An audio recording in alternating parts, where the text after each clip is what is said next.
자, 우리 새해 오늘 첫 예배 드리지만 우리가 지난 한 주간도 우리는 사실 교회는요 주일로 모든 것이 시작이에요. 그래서 지난 주는 아직 옛날 같은데 지난 한 주간 아무튼 새해 첫 주간을 우리 특별 새벽 기도회로 또 올해도 드리면서 나아갔습니다. 특별히 주제가 뭐라고요? 네? 받은 복을 나누는 교회는 올해 표고요. 네. 뭐 지경은 아는데 그 다음이 기억이 안 나죠. 지경을 넓힌 사람들 됐어요. 지경만 알면 석용 성공한 거예요. 복을 나누는 것도 지경을 넓은 거니까 아무튼 다 맞아요. 또 아니라 그러면 어떻게 해? 또 아니라면 목사님이 나 틀렸대. 아니래. 집에 가서 상처받고 시험 들고 내가 다음부터 나가나 봐라. 다 파나 봐라. 그리고 하고 담으면 안 되니까 아무튼 다 맞아요. 지경을 넓힌 사람들, 믿음의 사람들에 대한 말씀을 보았습니다. 그래서 이분들이 어떻게 하나님의 은혜로 그들의 지경이 넓어지고 근데 자신의 지경이 아니라 하나님 나라를 위한 지경이 넓혀진 많은 믿음의 선배들 6명에 대한 이야기를 말씀을 보았습니다. 근데 비단 말씀을 준비하면서 저도 6분에 딱 끊어서 이 말씀을 드렸지만 이들만 지경이 넓어졌겠습니까? 성경을 보면 얼마나 많은 사람들이 하나님께서 사용하시고 하나님이 그들을 넓혀 주셨겠습니까? 근데 제가 이제 올해 표를 생각하면서 또 앞으로 있을 다시 한번 말씀 2기 사역의 6년을 바라보면서 우리 교회가 어떤 방향으로 나아가면 좋을까, 또 그 다음 3기는 또 어떻게 나아가면 좋을까, 이런 등등을 생각하면서 이번 앞으로 6년간은 지경을 넓히는 교회가 큰 주제예요. 지경을 넓히는 교회. 그래서 지금까지 지난해까지 6년 동안은 우리가 한번 믿음을 회복하자. 그래서 믿음을 심는 교회. 믿음으로 자라는 믿음에 대한 우리 개인적인 것들을 한번 회복해 나가자. 첫사랑을 회복해 나가자가 기초닫기가 작년까지였다면 이제 올해부터는 앞으로 펼쳐질 6년은 지경을 넓히는 그런 일들을 우리가 감당할 겁니다. 지경을 넓히면 움직여야 돼요. 가만히 앉아 있으면 결코 지경이 넓혀질 수 없습니다. 그래서 새해를 시작하면서 이제 올해 주신 표는 이 말씀이죠. 받은 복을 나누는 교회, 우리에게 주시는 복을 나누는 교회이긴 하지만 더 커다란 주제에 이제 앞으로 우리가 그렇게 나아갈 것이다 하는 그런 마음으로 지경을 넓힌 사람들, 특별히 6명의 사람들을 뽑아서 우리가 함께 말씀을 보았습니다. 조금 전에도 말씀드린 것처럼 6명뿐이 아닐 거예요. 더 많은 사람들, 얼마나 많은 믿음의 사람들이 있습니까? 사실 말씀을 준비하면서 한 주 더 할까? 특세를 한 주 더 할까? 할렐루야? 아멘도 안 하시잖아요. 특세 한 번 줘야 되니까. 또 상처받았어요. 첫날부터. 한 주 더 할까? 그런 생각을 했는데 이러면은 은혜가 아니라 은혜가 떨어질 것 같아 하는 마음으로 종종 또 지경을 넓힌 사람들에 대해서 올해 오후 예배를 통해서라도 또는 다른 예배를 통해서 함께 말씀을 나눌 터인데 진짜 상처받았어요. 그래서 아무튼 6명만 뽑고 줄여서 6명의 사람들을 우리가 너무나 잘 아는 사람들이에요. 모르는 사람들은 없어요. 야베스 정도는 조금 우리가 잘 모르는 경우도 있겠지만 6명의 사람들을 압축하고 그들이 어떤 말씀으로 어떻게 하나님께 쓰임받았는지 지경이 넓어졌는지 함께 보았습니다. 말씀을 보았던 것은 도전받으라고, 결단하자고, 이들처럼 하나님께서 어떻게 이들을 수많은 사람들 가운데서 왜 이들을 택정하시고 선택하시고 사용하시는지, 또 이들이 어떻게 하나님께 나아갔는지 한 분 한 분 보면서 우리도 믿음의 결단을 하고 새해니까 한번 우리도 도전하자 하는 마음으로 6명의 믿음의 선배들에 대해서 보았습니다. 많이 묵상했어요. 후보자들이 굉장히 많았는데 이 6분의 말씀들을 우리가 대표적이라 보게 되었습니다. 자, 한 분 한 분 기억해 볼까요? 누구 했어요? 라고 질문하면 예의가 아닌 것 같아서 제가 말씀드리겠습니다. 첫 번째 기억나십니까? 전날 믿음으로 지경을 넓힌 아브라함에 대한 이야기. 두 번째 날 인내로 지경을 넓힌 이삭. 세 번째는 순종으로 지경을 넓힌 모세. 넷째 날은 다 버렸으니까 못 찾는 거죠. 대답도 못하고. 충성으로 지경을 넓힌 여호수아. 왜 이렇게 재밌죠, 저는. 그리고 다섯 번째는 기도로 지경을 넓힌 야베스. 어제는 열심으로, 바울은 아는데 열심으로. 그냥 한 사람씩 이름을 떠올릴 때마다 이 사람은 어떻게 하나님께서 사용하실까?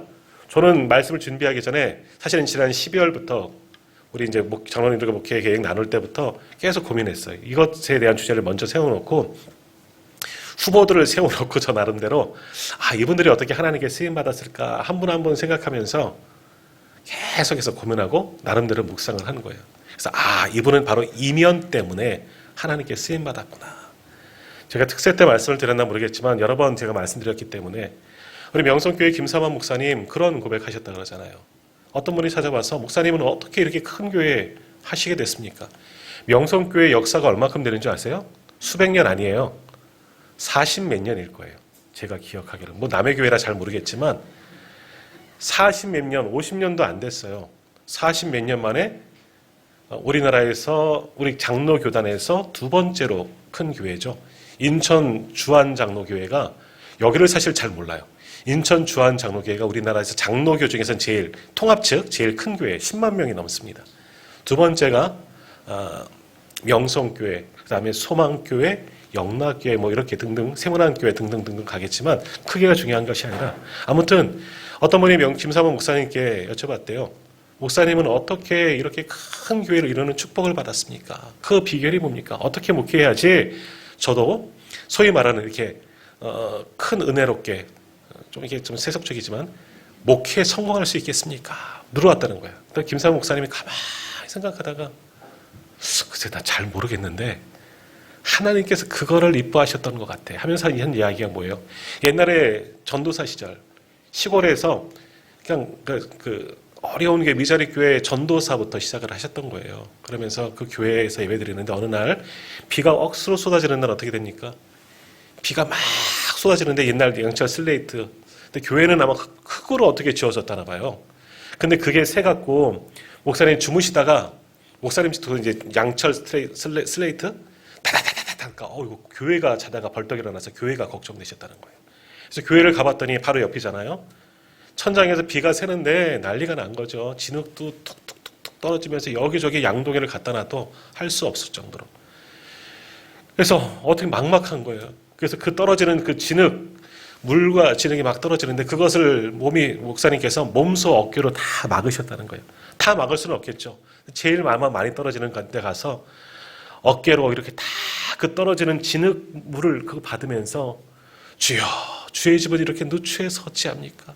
종의 집은 편안하게 잘 수 있지만 주의 집은 이렇게 누추해서 하나님 정말 죄송합니다 하면서 그 밤새도록 몸으로 그걸 다 받아냈다는 거예요. 그러면서 하시는 말씀이 하나님이 나의 그 모습을 너무 이쁘게 보셨던 것 같아. 이 말씀하셨다는 거예요. 그러니까 할 수 있는 방법이 뭐예요? 하나님을 위해서 헌신할 수 있는 방법이 아직은 그땐 목사도 아니었어요. 전도사 시절에 정말 시골 김삼환 목사님 사실 배움이 굉장히 짧습니다. 정식 신학교도 나오신 분이 아니고 이제 목회 연구 과정이라 해서 학위에 있는 것도 아니고 그러셔요. 그러니까 막 이렇게 학교에서도 김삼환 목사님 때문에 특별 교수님들 회의가 있었잖아요. 이 학생을 졸업할 거냐, 졸업시킬 거냐 말 거냐. 수업도 안 듣고 맨날 산에 가서 아차산 가서 기도하셨다고. 아무튼 그 열심, 김삼환 목사님 돌아보면 그때 내가 그렇게 한 걸 하나님께서 기쁘게 보신 것 같아. 그래서 나를 이렇게 사용하셨나 보다. 그 말씀 한마디 하셨다는 거예요. 저는 그 말씀 들을 때 너무 은혜가 되더라고요. 마찬가지예요. 오늘 우리는 우리를 보신 하나님이 나의 어떤 면을 기뻐하실까 한번 가만히 생각해 보십시오. 또 한 주간 들었던 묵상했던 말씀들 아브라함, 이삭, 모세, 여호수아, 야베스, 바울 너무나 위대한 믿음의 사람들 아닙니까? 하나님은 그들을 사랑하셨는데 그들의 어떤 면을 보시고 우리가 말씀을 통해서 보았지만 하나님이 그들을 사랑하시고 사용하시고 그들의 지경을 넓혀주셨는가 도전받고 우리는 한번 해봐야죠. 한번 해보고 뭐 쓰시나 안 쓰시나 해봐야지 아무것도 안 한 채 주여 나를 사용하여 주셔서 사용하여 주옵소서 아니죠. 우리도 한번 이들처럼 조금 전 말씀드린 김삼환 목사님처럼 무언가 한번 해봐야 되지 않겠습니까? 무언가 나의 작은 헌신 하나님께서 어여삐 보시는 것은 무엇일까? 한번 가만히 생각해 보시길 바랍니다. 그래서 이 시간은 말씀의 제목은 지경을 넓히신 하나님, 이 사람들의 믿음의 지경을 하나님께서 결국 넓혀주셨는데 지난 한 주간의 말씀을 한번 복습하려고 그래요. 못 나오신 분도 계셨기 때문에 이들이 어떤 은혜로 하나님께서 지경을 넓혀주셨느냐. 자, 먼저 믿음으로 지경을 넓힌 아브라함. 우리는 당연히 아브라함은 그런 믿음의 사람으로 생각하죠. 하나님의 약속을 믿은 사람, 온전히 믿은 사람이에요. 그래서 첫 약속이 뭡니까? 삼복 언약. 근데 그 전에 있었던 게 뭐예요? 언약을 맺으시는 거예요. 너의 고향과 친척과 아버지의 집을 떠나라. 하나님의 말씀, 하나님의 약속이죠. 내가 보여줄 땅으로, 예전 말씀은 지시할 땅으로 떠나라. 그 땅이 어딘지 얼마나 가는지 전혀 모릅니다. 하지만 아브라함은 그 하나님의 약속을 믿습니다. 믿고 떠나갑니다. 그런 아브라함에게 세 가지 복 주신다 말씀하시죠. 내 이름을 창대하게 하겠고 큰 민족을 이루고 복의 근원 만들어 주겠다. 근데 우리는 그때 이제 땅에 대한 약속도 말씀을 나누었습니다. 여튼 아브라함은 하나님의 약속, 고향의 친척과 아버지의 집을 떠나라, 삶의 모든 터전을 정리해서 나가라는 거예요. 왜? 그 땅은 우상의 땅이기 때문에. 하나님의 특별한 택정하심을 받고 약속을 주시겠다는 거예요. 사실 아브라함은 그 땅에서 충분히 살만하거든요. 떵떵거리며 자손 대대로 살만해요. 물론 자손은 없었지만 얼마든지 그 갈대아 우르에서 죽을 때까지 편안하게 살 수 있었어요. 왜? 아브라함의 아버지가 뭐 하던 사람? 우상 팔아서 돈 벌던 사람이에요. 굉장한 부를 축적했어요. 집에 뭐 엄청난 일꾼들도 있잖아요. 근데 아브라함은 그 하나님의 약속, 어느 날 오신 하나님이 떠나라, 그 말씀을 믿고 보여줄 땅을 향하여 두말하지 않고 떠났습니다. 살기 좋은 것. 떠날 때도 뭐 처음 떠날 때가 75세, 우린 80세 뭐 이렇게 생각하지만 그 여튼 7, 80세에 떠나기 싫을 거예요. 가기 싫을 거예요. 하지만 하나님의 약속을 믿고 나아갔습니다. 결국 하나님의 약속이 성취되어지죠. 약속하셨던 세 가지 복, 큰 민족, 창대하게 되는 이름, 그리고 뭐예요? 복의 근원되는 놀라운 축복을 받으니 믿음으로 나아갔더니 하나님께서 그의 지경을 넓히시고 그에게 약속하신 모든 복을 받은 사람, 그것이 믿음의 조상 아브라함, 믿음으로 지경이 넓어진 아브라함입니다. 두 번째, 아브라함의 아들 이삭은 인내함으로 하나님께서 그의 지경을 넓혀 주셨습니다. 자, 우리가 아브라함과 이삭하면 그때 이번 주에도 말씀을 나누었지만 겹치는 사건이 있죠. 뭡니까? 번제. 어느 날 아버지가 이삭의 입장에서 보겠습니다. 예배드리러 가세요. 하나님께 제사하러. 당신은 짐승을 다 태워드리는 번제의 제사입니다. 근데 어떡합니까? 어느 날 아버지가 가자더니 말도 안 하시고 나귀에다가 장작더미를 잔뜩 씹으시고 가자는 거예요. 이삭은 아버지의 말씀에 순종하여 길을 나서죠. 3일 길을 가는데 예배 장소가 안 나옵니다. 3일 만에 하나님께서 이르신 모리아 산이라는 곳에 오르게 되고 거기에 종들과 나귀는 내버려 두고 이삭에게 장작을 짊어지게 하고 아버지랑 둘이 산에 올라갑니다. 그때 이제 처음 3일 만에 묻죠. 아버지, 하나님께 예배하는 건 알겠는데요. 드릴 제물은 어디 있나요? 아브라함은 이야기하죠. 하나님께서 준비하실 것이다. 하나님께서 준비하신다고 해놓고는 산에 올라가서 제단을 쌓고 장작을 다 준비해놓고 예배를 드릴 때 어떡합니까? 이놈의 아버지가 갑자기 자기를 꼭꼭 묶네요. 참 이삭도 착해요. 아버지가 묶는데도 가만히 있어요. 그리고 제단 위에 올려놓더니 죄송합니다. 노인네가 힘도 좋아요. 아들을 들어서 제단 위에 올려놓고 그러더니 어떻게 해요? 칼을 들고 죽이려 하잖아요. 근데 이삭은 뭐 했습니까? 아버지 왜 그러십니까? 안 했잖아요. 죽는 거예요. 죽는 그 순간 하나님이 나타나셔서 이삭 아브라함아 내가 내 믿음을 보았다 막 말씀하시잖아요. 자, 이삭은 그 순간에도 아버지를 믿고 인내하는 거죠. 아버지가 하실 일, 아버지는 예배의 사람인데 이상한 일을 하시지 않을 거야. 치매? 아니에요. 그런 생각도 못했죠. 하나님이 하실 일을 기대하면서 인내하는 겁니다. 내가 죽을지언정 하나님은 이 일을 통해서 무엇인가 하시겠지 하면서 인내했던 이삭의 모습을 우리는 보게 되었습니다. 또 그가 훗날 장성하였을 때 그런 기사도 알지 않습니까? 하나님께서 이런 이삭에도 아브라함의 복을 주셨죠. 복을 받아서 잘 됩니다. 그래서 우리가 잘 아는 말씀, 흉년의 때 농사에도 100배나 되는 복을 받고 마침내 거부가 되었다. 근데 그 다음 사건이 뭐예요? 흉년이 들었어요. 흉년이잖아요. 그 사건도 흉년의 사건이에요. 흉년에 때 물이 필요한데 어떡합니까? 이삭은 물을 파는 곳마다, 땅을 파는 곳마다 물고런이 나와서 우물들을 얻게 돼요. 하나님의 은혜이죠. 근데 이방인들이 그것을 뺏어갑니다. 이삭은 얼마나 억울해요. 내가 힘들게 팠는데, 물론 종들이 팠겠지만 힘들게 물을 얻었는데 하나님께서 내게 복을 주셔서 이렇게 얻었는데 저것들이 나를 괴롭히고 싸우고 다툼이니 어떻게 해요? 내어주는 거죠. 억울하고 화도 날 법한데 이삭이 가지고 있는 힘으로 물리칠 수도 있었어요. 하지만 이삭은 군소리 안 하고 다 내어줍니다. 그러자 하나님께서 마침내 그를 안전한 넓은 지경으로 옮겨 주셨고 또 다른 우물을 주셨는데 그 우물의 이름이 뭐다? 르호봇이라는 뜻의 우물을 주셨습니다. 르호봇은 넓은 지경이다라는 뜻이에요. 하나님께서 이삭의 지경을 넓혀 주셨다 또는 지키고 보호하여 주셨다.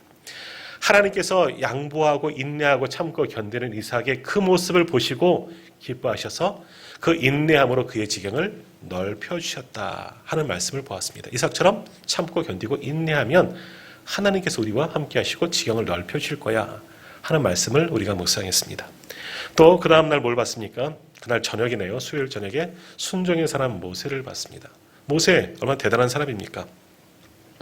아무튼 모세 어린 시절, 광야에서 버려진 시절, 아무튼 하나님은 그 모세를 80세에 부르셔서 사용하시는데 우리가 모세 하면 기억나는 거 많이 있지만 이거 한 가지 기억하십시오. 하나님은 말씀하시고 모세는 행하였다.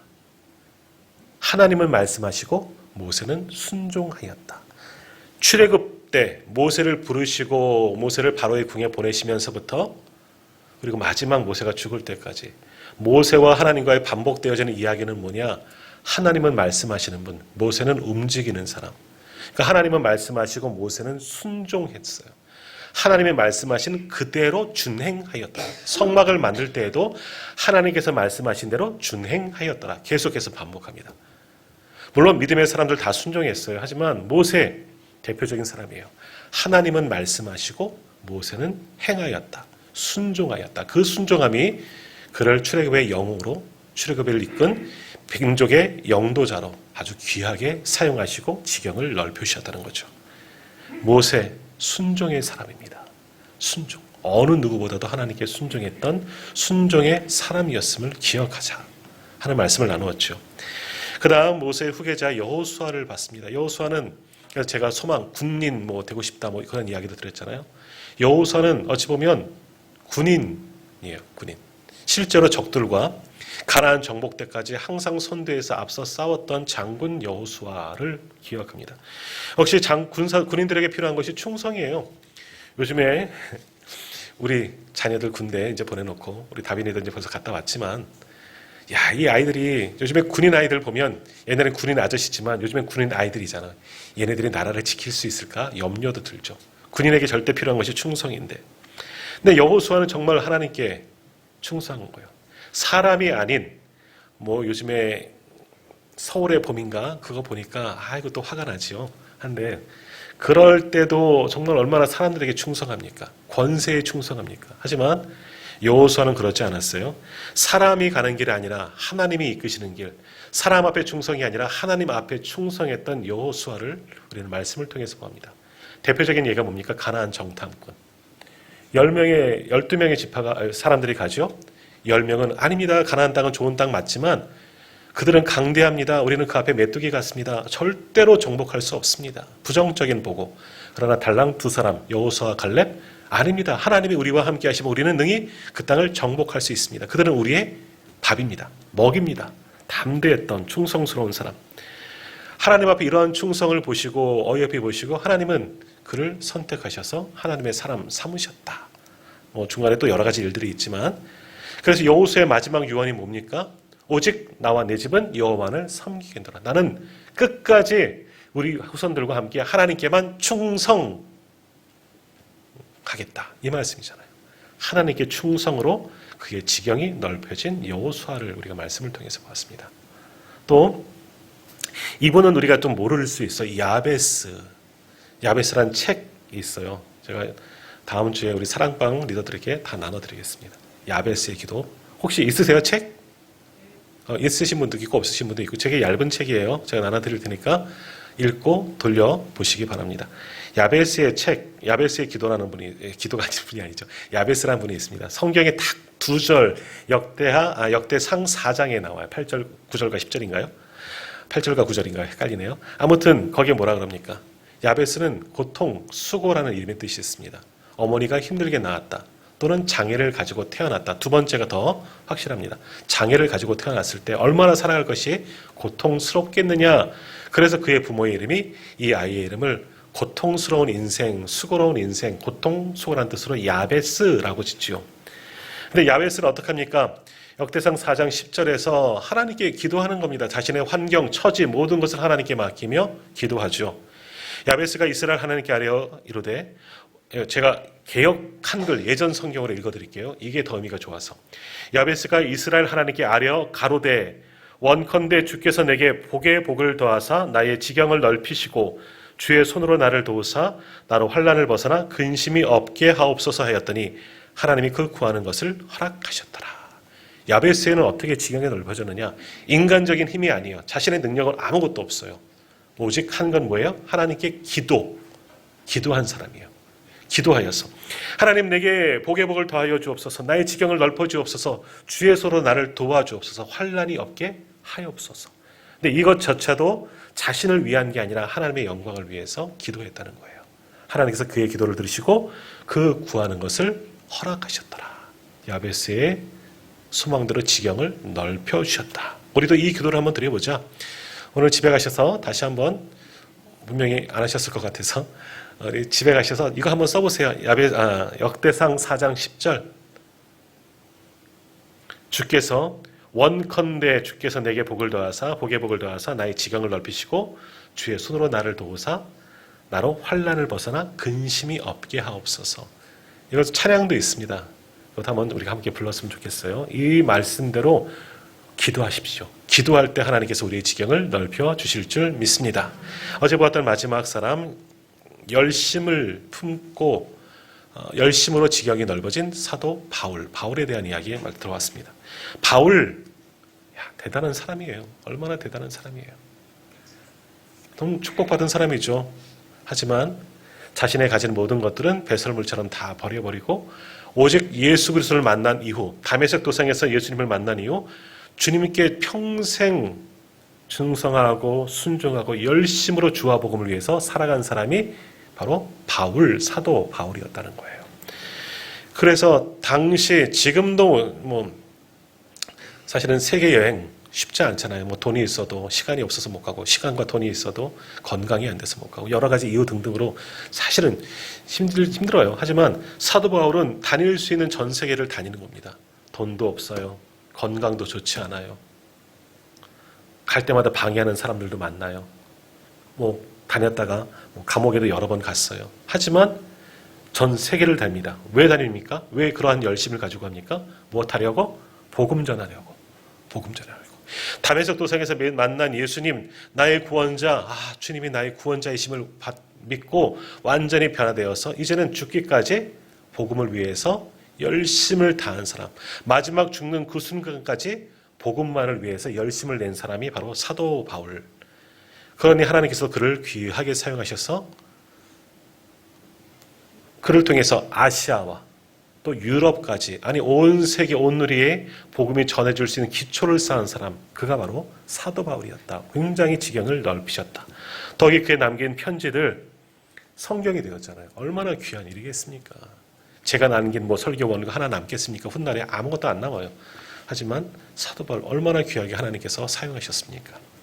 이렇게 모두 우리는 6분의 지경이 넓혀진 하나님에 의해서 넓혀진 사람들의 이야기를 한 주간 보았습니다. 본 거는, 이 말씀 묵상한 이유는 뭡니까?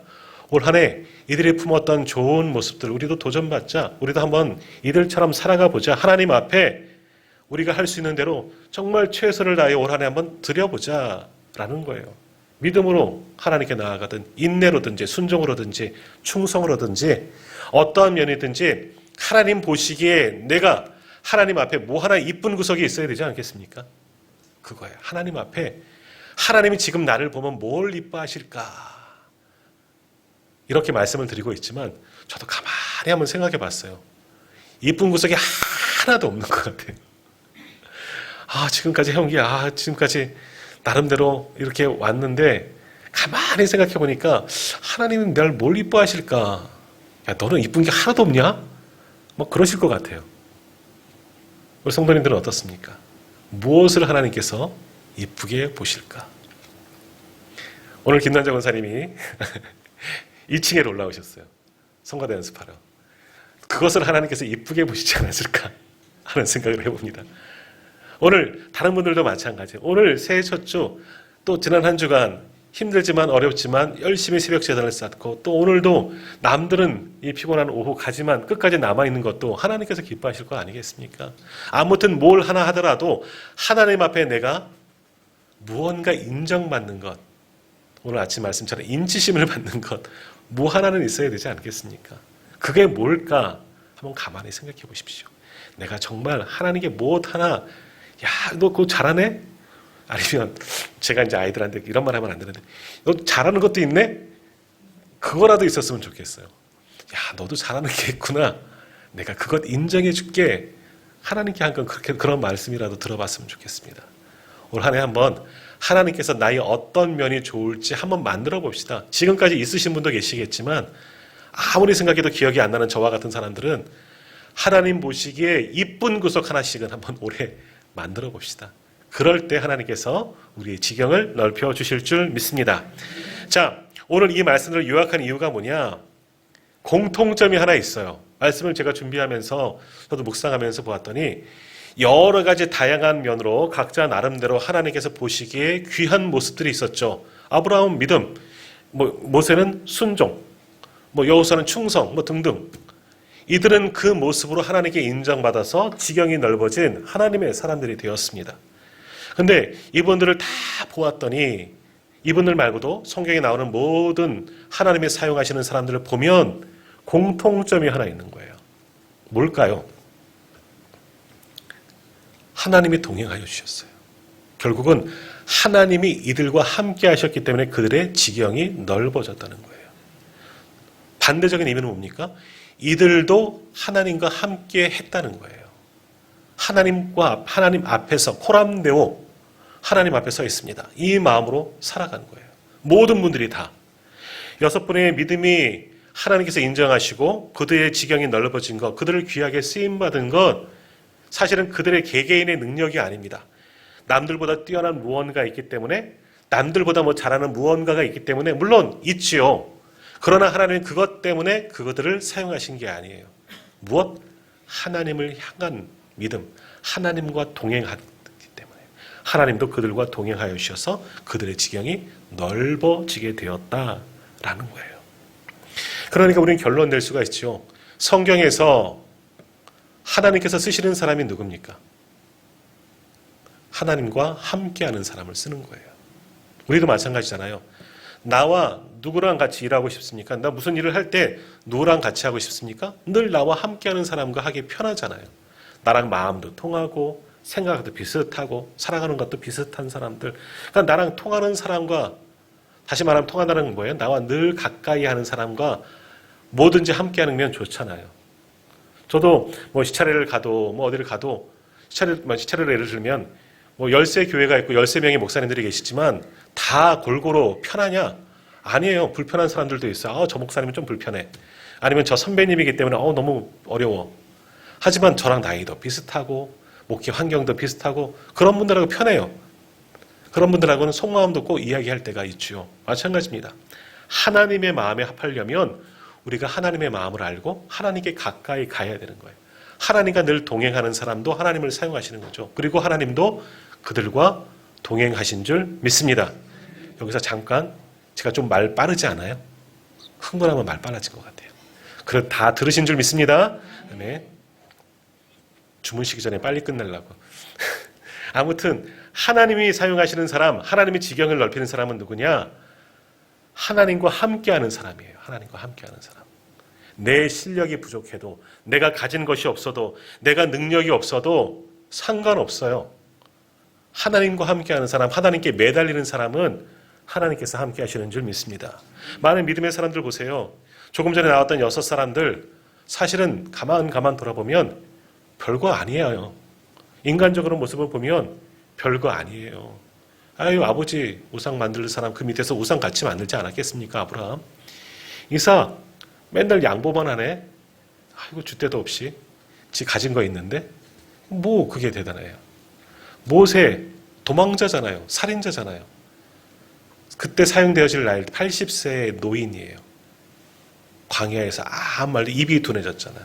그 대단한 사람인가요? 여호수아, 죄송합니다, 똘만이잖아요. 모세에게. 뭐가 대단해요?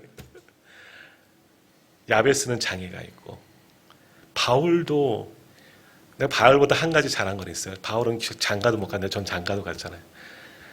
이런 사람들이에요. 대머리에다가. 죄송합니다. 그래요. 그래요. 못생겼어요. 난 잘생겼는데. 하여간 그래요. 그들보다 우리에 비하면 뛰어날 수 있어요. 근데 하나님은 그것 보시는 게 아니에요. 그들의 어떤 마음? 하나님과 함께 하시는 그 마음. 우리에게 없는 게 뭐냐? 그들은 하나님과 늘 함께 했어요. 그러니까 하나님도 그들과 함께 하시고 그들의 지경을 넓혀 주셨다. 자, 우리는 사람을 보고 세상을 보고 세상 풍조가 흘러가는 대로 우리를 내버려 두지만 따라가지요. 많은 사람들이 가는 길, 나 혼자 이루러 가면 잘못된 줄 압니다. 그러나 믿음의 사람들은 그렇지 않습니다. 세상 사람들이 가는데 세상이 흘러가는 길로 가지 않습니다. 하나님만 바라보고 가는 겁니다. 주님의 십자가의 길로 가는 겁니다. 당연히 힘들고 어려운 줄 알죠. 그러지만 그리로 가는 사람이 하나님이 쓰시는 사람, 하나님이 사용하시는 사람이라는 거예요. 그렇다면 우리의 갈 길, 올해 우리가 갈 길이 정해졌습니다. 내 육신적인 눈을 가리시고 영안을 뜨셔야죠. 하나님만 바라보십시오. 하나님이 인도하시는 길로만 쫓아가십시오.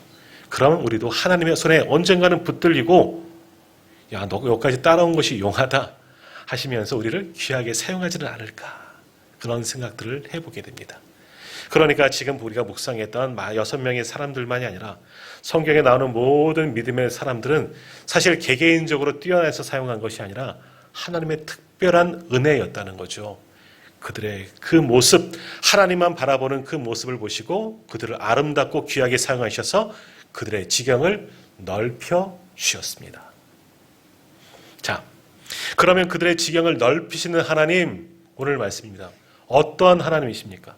그 하나님은 도대체 어떠한 분이시길래 이렇게 볼품없는 사람들을 사용하셔서 놀랍도록 역사하시고 위대한 믿음의 사람들로 세우셨느냐. 오늘 보면 예레미야 33장 2절 말씀을 한번 같이 읽도록 하겠습니다. 오늘 보면 2절 말씀 같이 읽겠습니다. 이를 행하시는 여호와, 그것을 만들며 성취하시는 여호와, 그의 이름을 여호와라 하는 이가 이와 같이 이르시도다. 아멘. 오늘 성경은 하나님을 어떠한 분이라 말씀하십니까? 일을 행하시는 여호와, 그리고 그것을 만드시며 성취하시는 여호와, 그분이시잖아요. 하나님은. 성경을 보면요, 무엇이 기록되어 있습니까? 예수님에 대해서 기록되어져 있지만 성경을 보면요, 하나님이 행하시는 모든 일들이 기록되어져 있습니다. 천지를 창조하시고 또 그 가운데 당신의 형상을 따라 우리를 만드신 이야기가 기록되어졌죠. 정말 하나님은 계획하시고 그것을 이루시는 하나님이시죠. 지금도 그 만드신 모든 피조의 세계를 그 놀라운 섭리로 운행하시는 신묘막측한 하나님이십니다. 이를 계획하시고 만드시고 행하시고 성취하시는 분이 우리 하나님 아버지이십니다. 더욱이 하나님의 가장 큰 일은 무엇입니까? 가장 큰 계획은 무엇이었습니까? 십자가. 온 인류를 구원할 십자가 사건. 이거는 태초부터 계획하신 일입니다. 처음부터 우리를 살리시려고 가장 큰 일을 계획하셨어요. 십자가 사건이에요. 오늘 예레미야 33장 2절은요. 짧게를 보면 지금 나라가 망한 포로로 잡혀간 이스라엘의 구원과 해방이 하나님이 하신 일이지만, 근데 원래적인 이 의미는 뭐냐? 예수 그리스도의 십자가 사건을 이야기하는 거예요. 하나님의 가장 큰 놀라운 계획, 그 일, 무엇을 어떻게 성취하고자 하느냐? 우리를 구원할 십자가 사건을 이미 계획해 놓으셨던 거죠. 그래서 그것을 하시려고 일을 행하시는 하나님, 그것을 이루려고 성취하시는 하나님, 그것을 알게 하려고 많은 하나님을 사용하셔서 선포케 하신 하나님이 우리가 믿는 하나님, 우리의 지경을 넓히시는 하나님이신 줄 믿습니다. 그 하나님께서는 이 구원의 계획을 세우시고 이미 이루셨어요. 예수님이 십자가에서 죽으심으로 이미 이루셨어요. 하지만 끝내지 아니하시고 계속해서 모든 나라와 민족이 주님 앞에 돌아와 이 땅에 하나님의 나라가 완성될 때까지 그것을 이루려고 성취하려고 애쓰고 수고하고 그 일에 우리를 끼워주시는 거예요. 그래서 우리의 지경을 넓혀주시는 거죠. 그분이 바로 우리의 하나님이십니다. 쉬지 않고 일하시는 하나님. 그러므로 우리가 그 하나님을 믿고 신뢰하며 우리가 나누었던 이 믿음의 선배들처럼 하나님을 믿고 신뢰하고 때로는 오래 참고 인내하고 견디고 순종하고 충성하고 기도하고 열심을 품고 나아가면 하나님께서 결국 우리를 통해서 하나님의 나라를 이 땅 가운데 완성시켜 주실 줄 믿습니다. 언제 완성되는지 아세요? 모든 나라와 족속이 다 믿는 그 순간에 완성되는 거예요. 이게 선교학의 마지막 최종 단계죠. 언제 이 땅의 복음화가 끝나느냐? 언제 하나님의 나라가 이 땅에 완성되느냐? 그때가 되면 예수 그리스도가 강림하실 터인데 그때가 언제냐? 이 땅에 있는 모든 나라와 민족이 예수 그리스도를 믿을 때. 아직 멀었습니다. 아직 그렇다고 완전히 멀진 않았습니다. 곧 오신다 말씀하셨던 것처럼 이루어질 겁니다. 그러나 그 나라를 위해서 하나님은 지금도 많은 사람들을 사용하셔서 하나님 나라의 지경을 넓히고 계시는 겁니다. 그 일에 아브라함이 쓰임받고 이삭이 쓰임받고 모세도 바울과 같은 사람이 쓰임을 받은 거죠. 그 일에 또 누가 쓰임받겠습니까? 따라합시다. 바로 나입니다. 저 혼자 할게요. 하기 싫으면 바로 나입니다. 우리 모두가 하나님의 거룩한 일에 쓰임받는 하나님의 사람들이 되기를 간절히 소망합니다. 그러기 위해서는 어떻게 해야겠습니까? 나도 하나님께 쓰임받고 싶습니다. 하나님, 나도 하나님께 쓰임받고 싶습니다. 그것이 기도 아니겠습니까? 어떻게 기도하겠습니까? 3절 같이 읽겠습니다. 시작. 너는 내게 부르짖으라. 내가 내게 응답하겠고 내가 알지 못하는 크고 은밀한 일을 내게 보이리라. 아멘. 기도하는 거예요. 우리가 하나님 앞에 뭐 하나 드릴 게 있습니까? 뭐 하나 내세울 곳이 있고 하나님의 거룩한 사역에 우리의 힘이 뭐가 필요하겠습니까? 우리보다 상상하지 못할 정도로 많은 것을 갖추고 계신 분에게 우리가 무언가를 드릴 수나 있겠습니까? 제가 이제 명절이 되면 부모님께 찾아가면서 뭘 이렇게 가지고 가고 싶은데 가지고 갈 게 없어요, 사실은. 왜? 저희 아버지가, 저희 이제 장인 장모님도 마찬가지지만 저희 부모님들이 저보다 더 많은 것을 가지고 가는데 제가 이거 가지고 간다고 뭐 도움이나 되겠느냐. 또 선배님들 찾아갈 때, 선배님 목사님들 찾아갈 때에도 뭘 가져가기가 참 부끄러워요. 이미 그분들은 많은 것을 갖추고 내가 드리는 이 작은 것이 뭐 좋아하실 만할까 막 고민이 돼요. 하나님 앞에 그렇지 않습니까? 하나님께 우리가 뭘 드린다 하지만 헌신한다 하지만 우리가 드린 것 하나님의 마음에 찰까? 그것이 하나님 앞에 하나님의 일에 얼마나 될까? 아무것도 아니거든요. 하지만 하나님은 그것을 원하고 계십니다. 필요해서가 아니라 하나님 그것을 사용하시길 원하시는 거예요. 다시 말하면 우리와 같이 아무 존재 없는 사람들도 하나님은 원하시고 사용하시길 정말 원하시는 거예요. 하나님께서 주신 말씀처럼 일을 행하시고 성취하고 지경을 넓히시는 분이십니다. 그 일에 우리를 사용하시는 것 너무나 감사한 일이죠. 그러기 위해서는 하나님께 기도하는 거예요. 부르짖어 간구해야죠. 하나님, 저를 통해서도 지경을 넓혀 주십시오. 하나님 정말 부족하지만 부끄럽지만 저와 같은 사람도 하나님의 지경을 넓히는 1cm라도 아니 1mm라도 사용되어진 일에 제가 쓰임받기를 원합니다. 올 한 해 하나님께 그렇게 기도하십시오. 그럴 때 어떻게 됩니까? 크고 은밀한 일을 내게 보이리라. 하나님 우리를 통해서 우리 교회를 통해서 놀랍도록 역사하여 주실 줄 믿습니다. 그렇게 지역이 넓어지는 복된 날들, 그렇게 쓰임받는 우리 모두가 다 되기를 간절히 소망합니다.